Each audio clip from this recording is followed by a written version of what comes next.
With this songwriting guitar lesson, we'll focus on how to build or construct chords using triads. Along with chord diagrams, song examples, and some music theory review, we'll cover it all with the step-by-step approach. Now, in order to harmonize with more complex chord structures, such as E minor 7th, flat 5, for example, the first step is to know how to build a chord from scratch. And this requires understanding how individual notes can be used to build or arrange chords with three-note triads. And once you understand the fundamentals of triads, then that process of writing and harmonizing with more complex chords can begin. The fundamental base of any chord is a three-note combination, and that's called the triad. And there are only four types of triads: major, minor, diminished, and augmented. Major and minor chords are essentially three-note major and minor triads. And on guitar, these major or minor chords can consist of up to 6 total strings, but there are only 3 different notes, the triad, that makes up each chord. And let's break down a couple of examples. We'll start with a C chord, an open C chord on guitar, 5 total strings or notes. If we looked at each letter note on each string, starting with C on the bass, then we have an E note, 4th string, 2nd fret. So C, E, G, another C, and another E note.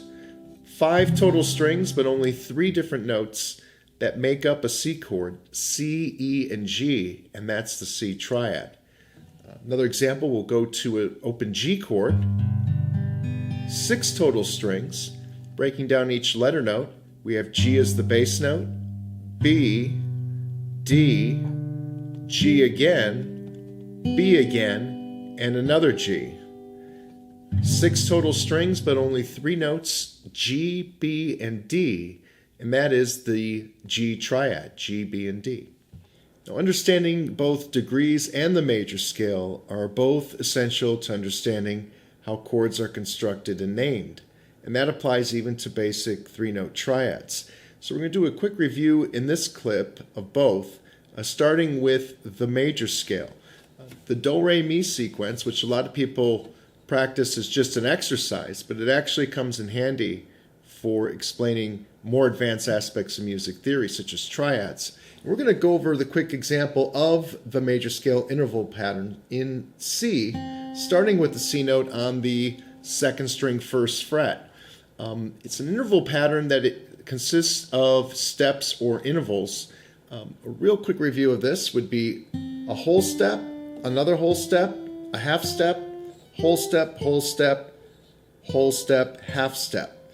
Or in other words, 2 wholes, a half, 3 wholes and a half. That's the Do, Re, Mi scale. Do, Re, Mi, Fa, Sol, La, Ti, Do.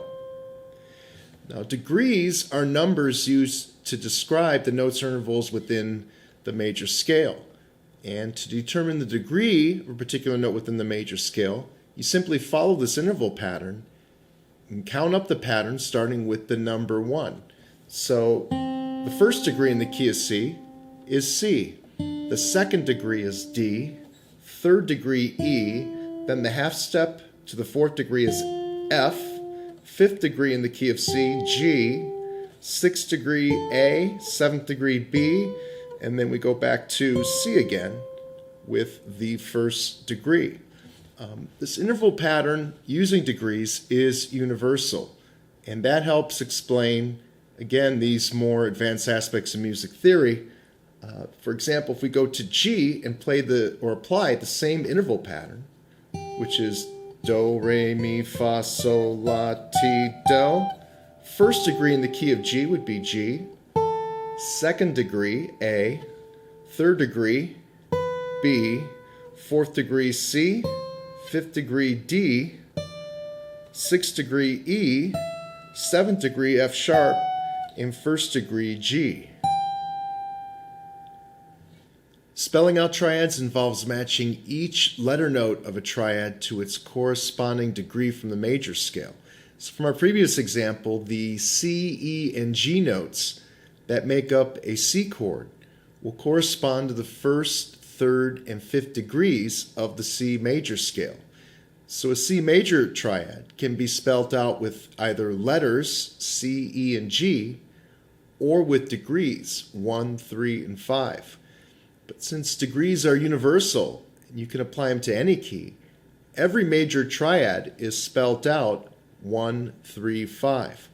And with the comparison here, we also have a comparison of the G major triad, G, B, and D. But again, using degrees, which are universal, the G triad is 1, 3, 5, just like C is. Now, for any chord to be considered a major chord, you just need the 3 fundamental notes that make up a major triad, or if we use degrees, the 1, 3, and 5 degrees. And where that comes in handy for songwriting for this lesson is you can use triads as chord substitutions for standard open or bar chords. And what we're going to focus on here will be a G chord or a G triad used as a chord substitution with examples with songs by Jimi Hendrix. Starting with a regular open G chord, we have one option for a G voicing. Then we also have a G bar chord voicing. A G triad we can derive from this bar chord shape. If we focus just on the 4, 3, and 2 strings, and we just use our 1, 2, and 3 fingers to play those 3 strings, that is a G triad, but it's also a G chord. 1, 3, and 5, G, B, and D. This is a legitimate G chord just as much as this is. Now, is one better than the other? It's a matter of preference. For some who play piano and then switch to guitar, they'll recognize this running order as a correct G chord. Piano players sometimes, when they hear a G bar chord, they think it's off or wrong. Not that it's really incorrect, but the running order of a G bar chord goes 1, 5, 1, 3, 5, 1. So it's not following the exact chronological order as this triad. Same with the open G chord. We have 1, 3, then the 5, and then we have the 1 again. We have a 3, but then we have another 1. So applying this to some Jimi Hendrix songs with this G chord voicing, what Hendrix did is he played this triad, but he also used his thumb to fret the 1 or the bass note to provide a bass line. Example here, Purple Haze. Here comes the G. Then kind of slid up 2 frets to play an A triad. G. Now, if you compare that to using bar chords, it sort of resembles it, but it's not as accurate as using the triads that he used. Another example, Hey Joe. Second chord again, there's that G voicing. There's that thumb used as the bass line. And there's the A chord voicing again. Thumb for the bass, and then the triad.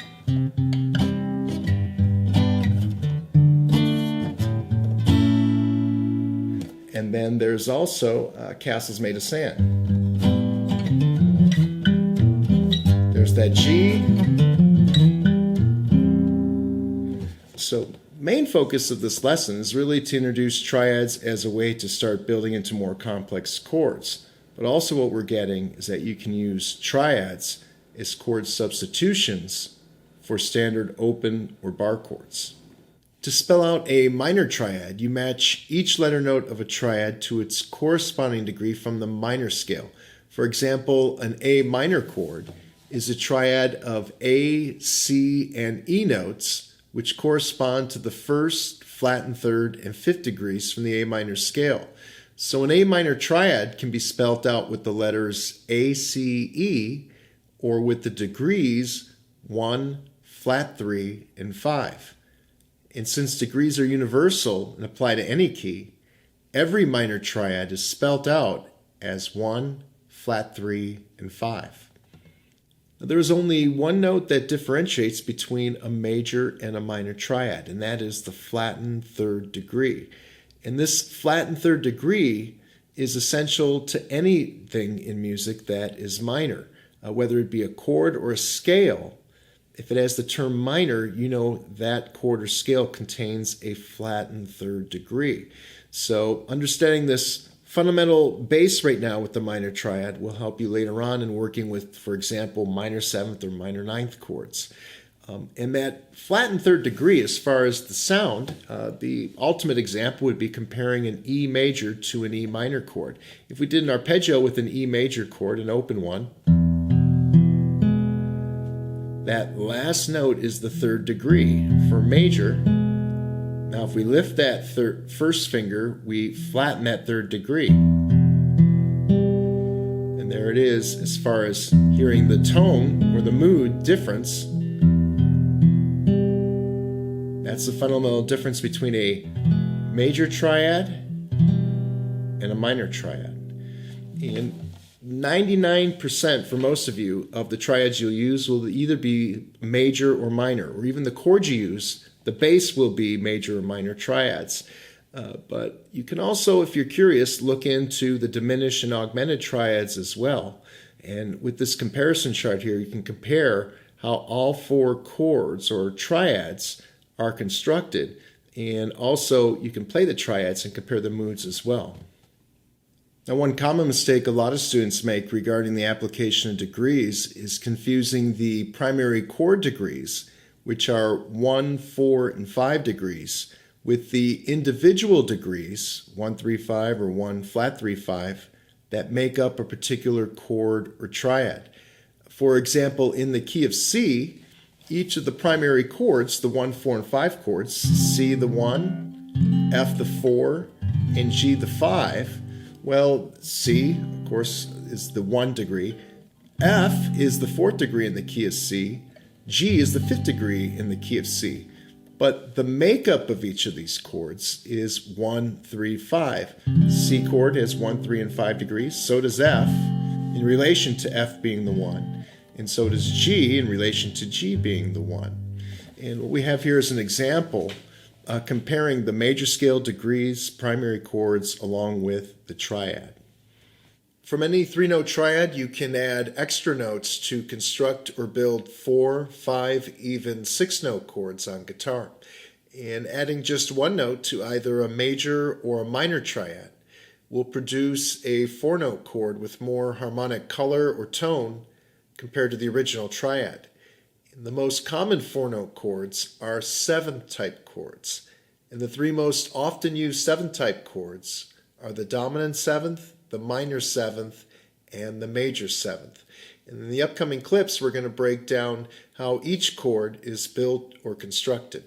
Dominant 7th chords, which are usually referred to as simply 7th chords, are major triads with an added flatted 7th degree. So if you were to spell out a dominant 7th or a 7th chord, it would be spelled out 1, 3, 5, flat 7.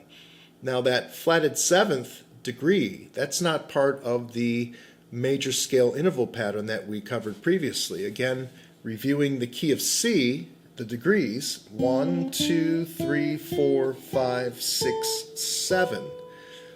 That second string, 12th fret, that's a B note. B is the 7th degree in the key of C. B flat is the flatted 7th degree in the key of C, which is part of the C 7th chord. Now regarding the C 7th chord structure, or how we align it on guitar, usually a 7th chord will begin with the 1 degree as the root or the bass note. But the chronological running order of degrees usually won't follow the exact running order. Here's an example. With the C 7th along the 8th fret, the degrees are 1st degree, 5th degree, the flatted 7th, the 3rd, the 5th, and the 1st degree. Taking another often used movable 7th chord shape, initially it's the open A 7th. We're going to partially bar it here, again with C 7th again as an example, along the 3rd fret position with the 5th string bass note. The running order would be the 1 again, followed by the 5 again, the B flat, the 3rd, and the 5th degree. Now, if a flatted 7th is the essential degree of a 7th chord, you may be asking yourself, why isn't the chord called a flatted 7th chord? Well, one of the problems with adding the flatted seventh term to a chord name is that confusion might happen as to what chord is actually being played. For example, if a B seventh was actually called a B flatted seventh chord, then it might be interpreted to play a B flat seventh instead of a B seventh. Another example would be a B flat seventh chord, which would have to be called a B flat flattened seventh chord. Major seventh chords are major triads with an added seventh degree, so they're spelt out 1, 3, 5, 7. So compared to the seventh chords we just covered, major seventh chords contain the true seventh degree from the major scale.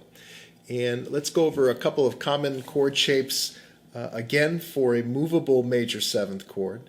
In this case, we're going to, from any fret position, let's go to an A major seventh along the 5th fret. This is a unique chord shape because the first finger is going to sort of lean and mute the 5th string. So we've got a bass followed by 3 other notes. If we were to spell out this major seventh, it would be spelled 1, 7, 3, and 5. And again, I'm playing an A major seventh, but it's spelled out degree-wise in any fret position. Another often used major seventh chord shape, again, I'll go to, maybe we'll go to that 3rd fret again with C. This time we are raising what was initially the flatted 7th, B flat. Now we're going to raise it to B, so it's only one note, which in this case holding the shape down. It's just a matter of placing the middle finger down. And if we were to spell this out, 1, 5, 7, 3, and 5. And for this shape, you could play 5 or just the middle 4 strings. Minor seventh chords are minor triads with an added flatted 7th degree. So a minor seventh chord is spelled out 1, flat 3, 5, flat 7. And like major and minor triads, the only difference between a 7th chord and a minor 7th chord will be that flattened 3rd degree, because the flattened 3rd degree makes a scalar chord minor. And let's go over a couple examples here. Again, this is a movable minor 7th chord shape. We'll go along the 5th fret position here. This technically is an A minor 7th chord, but spelling out the degrees, the running order, 1, 5, flat 7, flat 3, 5, and 1. And if we go back to the 3rd fret position with those previous examples we did with the C chords, the C 7th and the C major 7th, C minor 7th now along the 3rd fret position. If we spelt that out, 1, 5, flat 7, flat 3, and the 5th degree. Now there's a lot more work you can do with these chords as far as working on their moods and how they harmonize with other chords. Our main focus now is just showing you how they are constructed, and a good way to get familiar with these chord shapes, and again with the degree and the running orders, is to compare all 3 chord shapes we just covered with C along the 3rd fret position. The initial C 7th, the C major 7th, and the C minor 7th. There are many options when it comes to harmonizing these various 7-type chords along with standard major and minor chords. And the example here shows how each type of 7th chords will sync up or harmonize with the 6 relative chords, the initial relative chords we covered in the key of C. This is an example of chord substitutions, which to me, that's the foundation for understanding and composing different styles of music. If you were to compare the key of C with the major and minor chords to the 4-note chords, you will see that progressions using the 4-note 7th type chords provide a little bit added color. It sort of almost jazzes things up. This would be an initial step in understanding jazz music theory, is chord substitution. Again, the foundation is understanding how triads work, but substituting these various 7th type chords again produces a little bit more variation, a few more songwriting options you can use with chord substitutions. Once you have this foundation down of how to build 3- and 4-note chords from triads, the next step is to be able to learn how to write songs on guitar with inverted chords and scale and chord forms and extended chords. And if you check out our songwriting lessons for guitar playlist, you can go to the next level up with those lessons. And if you subscribe, you can also get updates on new releases for guitar songwriting videos.